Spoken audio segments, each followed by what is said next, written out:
What is up, guys? This is the Shop Talk Podcast, and we're still live from the workbench. Got a bunch of different things. This is episode 20, part 2. And if you don't think you were bored on part 1, no, just wait. You'll be really fucking bored.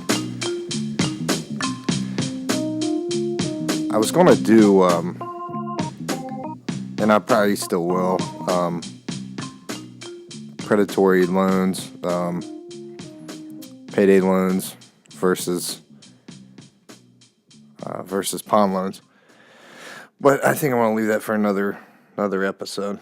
Or I should say payday loans versus pawn loans.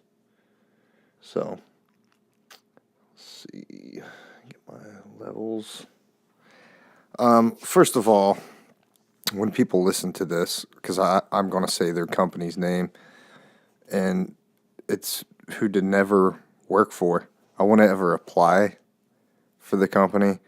If you look at the, Indeed reviews of the company of former employees, which we're going to just go over a few because it's like the first ones that pop up. I should have went through and probably picked out some ones that were a little bit more juicy. And then later in the podcast, I don't know how long it will be. If you stick around there, I'll give out their secret code, which almost every pawn shop has a secret code. And this is not necessarily for the whole company as a whole, but if you look at their Indeed stuff, it could be. And also, this is mainly for the district that I worked in, and it was a huge corporate company. And this is probably why I'll never work for a big corporate company ever again. And we'll get more into that. I'm going to still try to keep it a little lighthearted. You know what I mean?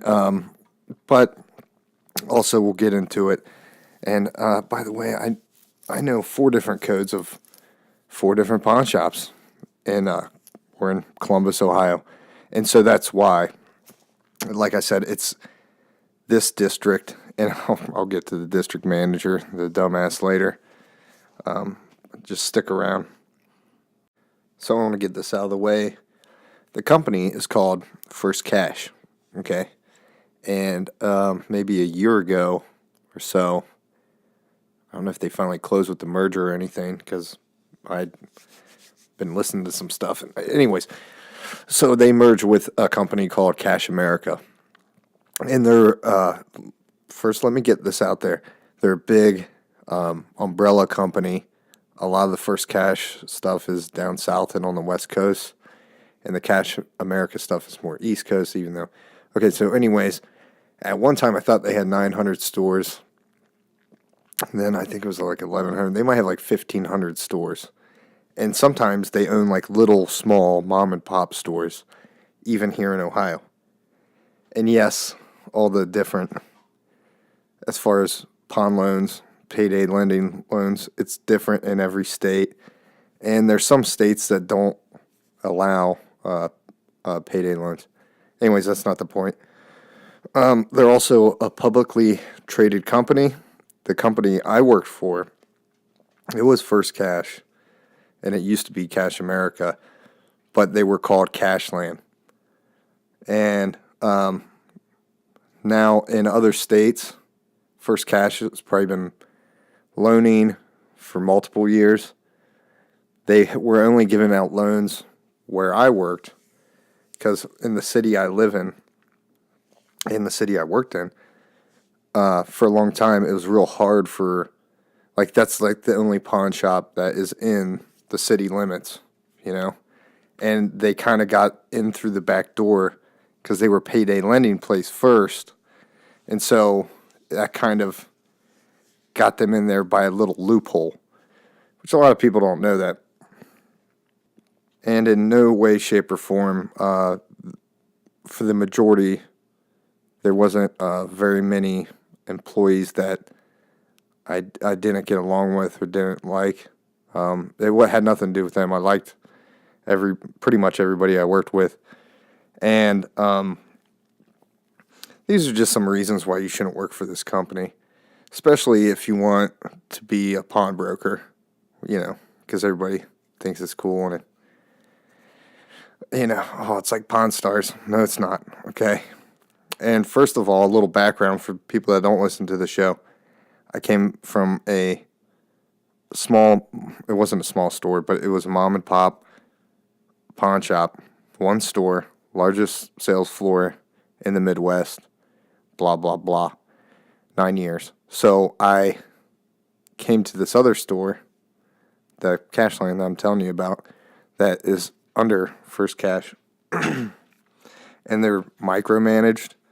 And again, this is not for every single store or every single district. And I'll actually tell you about another store. It's a different district. Well, I went in there, and I'm kind of a guitar buff, so I know the prices and everything that kind of should be on the used items, guitar-wise. And another store out of the district, they were pretty on par with what they should be. And there's many reasons that it's mismanaged, it's micromanaged. And then on top of that, well, we'll get further into it. So my first 8 or 9 months there, I had a general manager that was super cool, and, would ask my advice and all kinds of stuff.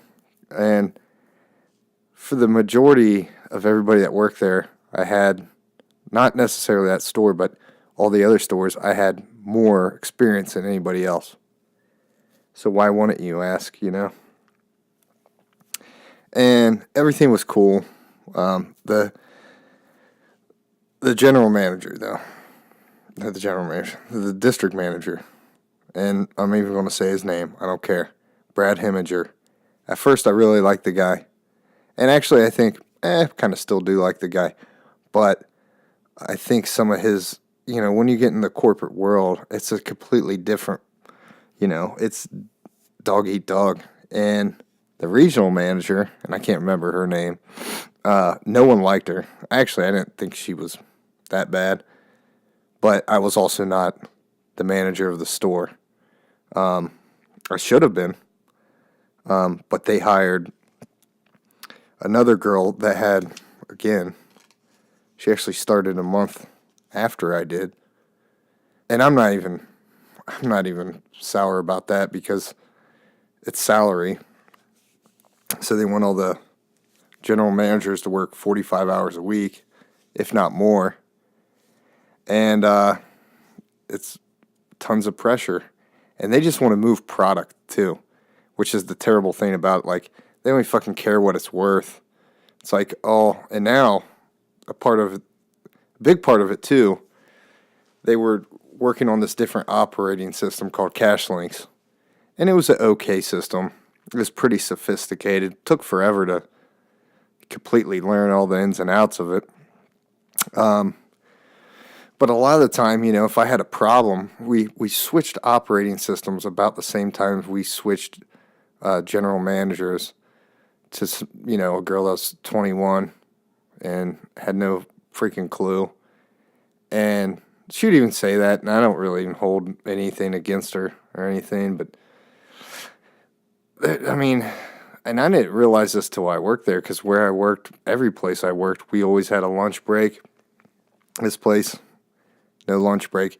And the funny thing is, too, different stores, like certain stores would have chairs and stuff. You could sit down.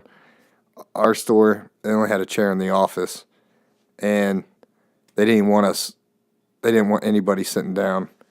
Now, if you were, shift lead, what they call them, basically assistant manager, sometimes you had to go in the safe and do stuff, and,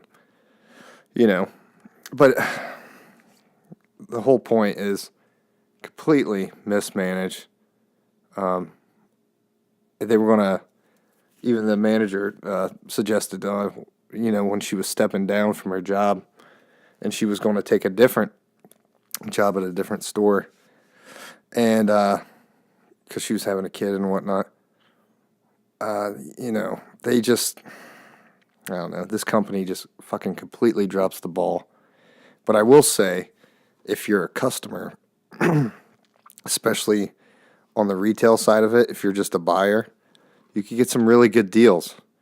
But then again, you might have something that's really overpriced and then something that's really underpriced. But I will say this, and a lot of people don't know this, now with their new operating system, I can't remember what it's called, but it's real archaic, and it lowers the price as time goes on. You get to 3 months, you get to 6 months, you get to 9 months, you get to a year. Then hell, they're selling it cheaper than, what they have in it. And that goes back to their secret code, which almost every single pawn shop has their own code. A letter that corresponds with a number. So you have one, you have whatever letter, So, and the cost doesn't really, especially in their company, their cost doesn't mean a thing.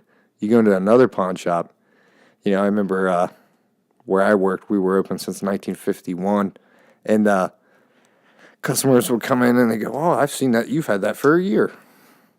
You're going to pay taxes on it again." And yeah, you want to sell it before you pay taxes on it again, but it's like, we don't care. We've been here since 1951. Well, you got $900 on it. I'll give you $500 for it. It's like, that's not a very fucking good offer. Anyways, so as we were getting this new operating system, this is where most of the problems occurred. And of course with the new manager. And mainly because the old manager, if you had, you were short on your drawer, you're short, you were over, she would find all the shortages and overages. And of course she has to answer to the district manager. Well, the problem with the district manager, and it's probably like this in a lot of different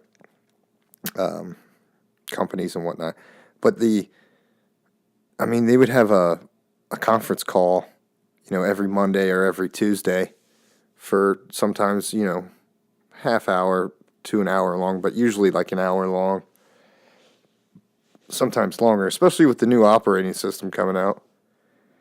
And for one, it just had tons of problems with it. They had the corporate office that is in Fort Worth, Texas. They had no support for it for I don't know how many weeks. And we were one of the last stores to get the operating system. And then, so you would call in if you had a problem with something. And a lot of the times it was problems with the customer if they were on the extended payment plan, which not every company offers that. And a lot of people don't even know what that is. But you could do it once a year. Or I should say, you could do it once every 12 months. So if you had done it, June 1st or let's just say, if you did it July 16th or 17th last year, you'd have to wait to the day after that to actually do it. And you could get your payment plan for your payday loan, which, again, they were going to do some reform on that in Ohio. And actually, the place I worked had a lot cheaper rates than other places. So in that regard, that was fine. But when we got our new manager, and I understand she was young and she didn't really know what she was doing. But if I'm sitting, I'd show up to work and she would already have everything priced. Well, where I worked before, I priced everything. Anything that came out on my side of the store. And I was fine with that or whatever, but if you're going to price it accordingly to what it should sell for. You go, well, I found this one that was the cheapest price, and this is a whole nother problem with this company. They had another manager that came down to train us on this new operating system that she only had it for less than a week, and she was a fucking idiot out of Youngstown. And she thought her fucking store was great or whatever. And, I had so much more experience than all these people. They didn't understand. I didn't have a problem with putting a decent price on something. The closer you are to what it's worth, like say it's worth $500 and you put $450 on it, well, you're pretty close. But a lot of the times at the, they would put like $200 on it, or they wouldn't even know. They wouldn't know how much it was new. They wouldn't know how much it sold for used. They didn't know how to check completed listings on eBay. Just so mismanaged. The district manager, I bought a Rolex. I was the first person ever to buy a Rolex in his district. Now, his district goes all the way up to Mansfield, which doesn't make any sense. So it's all of Columbus, basically, and then Mansfield. I bought a Rolex, and I didn't call him because I knew what it was, and it was authentic. And when you buy something there, if it's worth a certain amount, they want you to get it authenticated through their company. And that's fine. And they did. But I remember them, him saying, oh, it better be real. I hope it's real. Oh, I would have paid $50 for it. It's like, yeah, if I would have offered her $50, she would have been fucking pissed and walked away. And I didn't spend an astronomical amount of money on it. Yeah, it was a little old, worn out. The band was worn out. But, parts of it had 18 karat gold on it. Whatever. But then he even said, well, you know. Well, yeah, fuck yeah, I know. Your whole district hasn't bought a Rolex, and you've only been pawning for like 3 or 4 years. And for, 2 of those first years, they weren't even putting the stuff out for sale there for some reason. I think it has to do something with your pawn license. So it's weird that they could pawn the stuff. It just seems a little off, a little wrong, considering where I came from and knowing the different pawn. They're not laws or anything, but they're, have everything to do with your license. So, well, I forgot. I missed the one point. Let's see if my ADD brain can wrap myself around it. So I'd come into work, like I said, when I was talking about, and everything would be priced out wrong. Yeah, which is fine, whatever. This company, they just want to fucking move product. They don't care how much they sell it for. Really, they don't want inventory. And if you take them something that's worth value, like you have a nice guitar. I'm not talking about like you have a nice guitar. I'm talking about like you have like a Fender Custom Shop guitar. You have American Strat. You have a decent guitar, decent instrument. They're not going to know what it is, so they're not going to offer you that much money. That's why you need to go to a pawn shop where they have, experts of what stuff is, and you need to build a rapport with that pawn shop. It was only a Mexican Strat to a pawn shop on the west side. I'm trying to think, what the fuck is their name? I can't remember. All I needed was $70. And I used to get a loan for it downtown Columbus for, as much as 150, 160, but I'd only get like 120. And the guy comes out of the back. It was just a guy that was working there. He wasn't the owner. The owner was in the back, and he yells back to him, and he tells him what it is. He's like, we could probably meet you in the middle, because you go to a place that they don't have they're just going to think you're a crackhead, which I don't fucking look like a crackhead.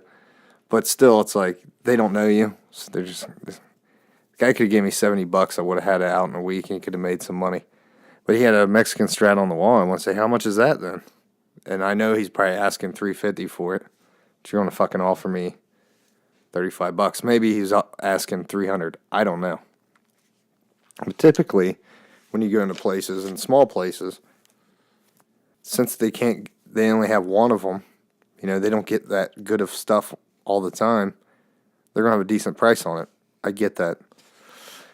But this place was so fucking mismanaged that prices were all over the fucking board, and they have like little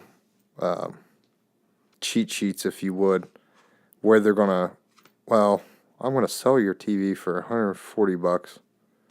And then on certain customers, they'll loan them like 80% of what they think they're going to sell it for. Well, that fucking doesn't make sense. You go to another pawn shop, and they usually do about a third. If they know you, sometimes they'll do more. If you're a good customer, sometimes they'll do half. It really just depends. And, technology, we've already been over this on the podcast and everything. Technology doesn't hold anything, and I get that. But this is one place that no one that you're related to or know, tell them, do not work for this company. Cashland, Cash America, First Cash. And, it's funny, for the most part, all the people that I met from corporate were real nice. They came through, they audited the place and everything. And anytime I had to deal with someone at corporate, they were pretty, like payroll-wise, were pretty quick they were on it. But I think it was really just this district. And again, it's all of Columbus, all the way up to Mansfield. I'd go in there if I was shopping, because they'll have, one time, see, this is why I didn't like it when they didn't price stuff correctly. And I didn't go through the bag of all this like machinist tools, and guy was a machinist, and he's like, this is I was like, you know what, you can buy it. I was going to reprice it all. Like, just go ahead and buy it. Because at that point, it's like, I don't even care. You try to do right for the company. And that's another thing. They charge their own companies for having inventory in the store if it sits too long. Does that make any sense? They're just really off-putting. And another thing, too, where I worked before, my boss was a high-pressure salesperson. Whereas I read, a column about how all that is dead, all those guys are gone. Well, this dude was old, or whatever, the place I worked for 9 years. Well, Cashland, First Cash, whatever, blah, blah, blah. They want you to go out there and be a floor general, and, you're going to sell this to them, and it doesn't fucking work that way, The items sell themselves. If you have something priced really low, of course it's going to fucking sell. I remember when they priced some Milwaukee drills, and she goes, well, I put that price on there. This is the store manager, the new one. I put the price on there because I seen that was the lowest one on completed listings on eBay. That's not how it fucking works. That's not how it works at all. And they hire way too young, no experience, and there's a good reason behind that, because they can pay them fucking shit. They can pay them fucking dirt, And they had some classes and stuff, which they were mandatory, which were fine. And there was another guy that worked at another pawn shop, and he was up in the Mansfield area. He's really fucking cool. But he got it, And I get it. You have to train these people. But to what extent, You might as well just try to hire some better people and wait. And that's a whole nother thing why, I was working 45 hours a week and just had a newborn baby. I wanted to be home for the extra 5 hours. And the last month that I worked there, my time was so fucked up. Like, even after I didn't work there, I'm telling them, I was staying fucking so late because the way that their practices were with this new operating system, and it was fucking everything up. They're just a really mismanaged. There's no communication. I mean, I didn't even get to say I had a problem with a girl's loan on her extended payment plan, and I understand that you guys aren't going to understand what that means. But so her last payment didn't go through because anybody that made the payments in the store, if they didn't go through her bank, one or the other, I can't remember it because it doesn't really fucking matter. But I would call corporate and no one could fucking help me. So I called the district manager, and he asked me to call the store manager. I called the store manager, and this was the store manager I really liked and got along with. She was like, you should call Brad. You should call the district manager. I'm like, I already did. He doesn't know. Anytime and a big reason of me not working there anymore is because he was like, well, why didn't you call? Why didn't you call? I'm like, because when I fucking call, you don't have answers. You're supposed to be the district manager. You should be able to go into a fucking store and work there and know all the ins and outs of everything. Didn't have a fucking clue. And then his boss was on him, and she said that he was a pushover and he wasn't tough enough on his store managers. And yeah, I could have probably worked my way up in the company. I mean, what a fucking joke. Overworked and underpaid and fucking had to stand up all fucking day. Ridiculous work conditions.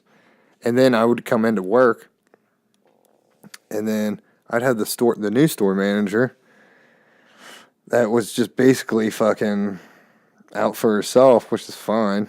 That's how a lot of people are. But she would say something to some other employee about, I came in and we watched the cameras. Like, she would go in and sit there and watch the cameras from the previous day from when she wasn't there, when nothing bad happened. Nothing went wrong. And would sit there and watch the fucking cameras. You gotta be fucking kidding me. Now, I can understand if someone's drawer was short or over. Yeah, watch the cameras. Yeah, you want to find out if they're stealing. I get it. I totally fucking get it. But that company is the biggest clusterfuck. And mainly it has to do with their hiring. And they still have some alright people that work there. But really, go out and get a real job at a real pawn shop. Not to mention that the payday lending and stuff is a little unethical. And a lot of people think it's predatory loans. And it pissed me off that they were going to reform all this stuff this year. And they fucking, I don't even know what you call it. But they're not going to. Till they all can get back together. And also, Brad Heminger, a guy that worked for failed businesses, no pawnbroking experience whatsoever. Blockbuster and Radio Shack, both out of business. And someone say, no fucking pawnbroking experience. But you're going to try to tell me how to fucking whatever. Doesn't even matter. Doesn't even matter. Who the fuck said that? That's right. Who's the slimy little communist shit? Yeah. So, then on top of that, you have all these reviews on Indeed about the company. So it's all over the U.S. It's not necessarily maybe the district that I was in. And by the way, I was Employee of the Year, and I'm not talking about the whole fucking company. I'm just talking about at that store. And you give me the fucking boot. With a new manager that had been there for a month and a half, maybe 2 months. Never been written up until the point she worked there. That tells you something. Fucking model employee. It's bullshit. I took one fucking lunch break the whole time I worked there. And I clocked out and fucking went across the street, ate, and came back. One fucking lunch break. That's all I'm going to say. What? I'd be outraged too. Let's go on to some of these Indeed reviews. And it's right at the beginning. Now you could go to Glassdoor too. They're bad fucking everywhere. Horrible company from top to bottom. This was a manager. Says former employee. This is on the 14th this month, 2018. Organization is very dysfunctional from the hiring of employees to upper management. Corporate is a joke altogether. The company doesn't pay vendors on time. Clocks employees out for breaks that are not taken. And is an overall horrible company to work for. I do not recommend that anyone work for this company. That's basically what this is about. Here we go. Look somewhere else. That other one didn't say where it was from. Oh, that was in Indiana. Not too far away. This one's in North Carolina. 1 star. If you like getting treated like a piece of garbage, this might be a place for you. Oh, by the way, there were like 5 or 6 employees where I worked, and I would be the only one at waiting on customers, and they would all be sitting in the back, fucking eating, as more customers came in and waited. Yeah, and you could thank their regional manager for that, because she said that we couldn't have food where our workstations were, which doesn't make any fucking sense. And actually, the last manager I had totally fucking agreed with that. I mean, it's ridiculous. Ridiculous. I wish I could remember her name. Oh, not the manager, the regional manager. She was a fucking moron. I said, I don't want to go out on the sales floor. I don't want to be pushy. Oh, it's not about being pushy. It's about creating customer relations. Shut the fuck up. When have you ever worked in a store? Never. Okay, back to the constantly getting pushed aside and talked down to in front of customers. They don't train you there at all and just yell at you when you make a mistake. It's a sales job. Buying and selling should be easy to do. Buy something at a good price and sell it for a good price should be the name of the game. It's not. And if you give a loan out to a person who needs to pay a bill, you can let him... What? Who needs to pay a bill? You can't let him pay his bill. You have to get him to spend it in the store. Wow. I could go on and on for this for days. Pay sucks for what you have to deal with. Oh, see, I didn't do the pros and cons of the other one. Okay, cons. This was the first one. No breaks, 12-hour shifts, little training provided. Pros, new things happening. Well, new things happen at every fucking job. Cons on this second one. Just don't do it. Pros, get a high self-esteem. Okay, third one. Absolutely ridiculous. Absolutely ridiculous. This is it just says Chesapeake. It doesn't say where. This was just from an associate. Absolutely ridiculous. 1 star. No real benefit working for First Cash. Management is pathetic and could care less about the employees. Expect you to come in with the flu. Doctors' excuses are not accepted. Innocent mistakes earn write-ups. Just a sad place to work. Extremely disappointed with my time spent there. And before, the crew that worked there before I worked there was a different manager, and they had 2 employees left over from that. One, they made the girl put in her 2 weeks' notice. And maybe it was 30 days, but she didn't need to be there. And then the other girl, she didn't need to be there either, and she'd been there for 4.5 years, and she's just a nasty fucking person, so they fired her. But they had to find things to fire them first, which is, if you have a real problem with an employee, just fucking get rid of them. They don't want to pay unemployment, which I totally get. I totally get it.